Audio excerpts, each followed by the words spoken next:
puso, pakinggan mo to. Hindi lahat ng mga tao sa paligid mo matutuwa dahil ganyan ka.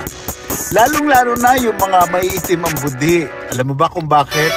Dahil na-expose ang kanilang kasamaan, lalo na kapag nandiyan ka sa paligid nila.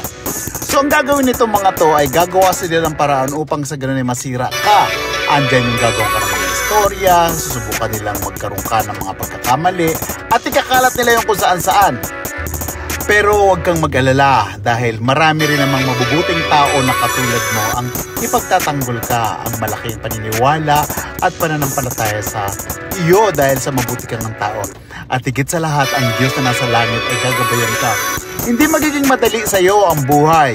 Hindi magiging ganon ka-easy dahil nga maraming maiinggit at gusto talagang maibagsak ka. Pero ito lang ang sabihin ko sa iyo. Napakasaya ng buhay na maging mabuti. Dahil malinis ang puso mo, wala kang kinatatakutan ng mga bagay na maaaring masama na bumalik sa'yo.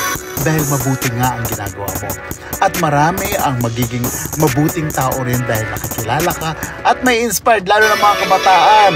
Nakikita ka at gagawin din nila yung ginagawa mo.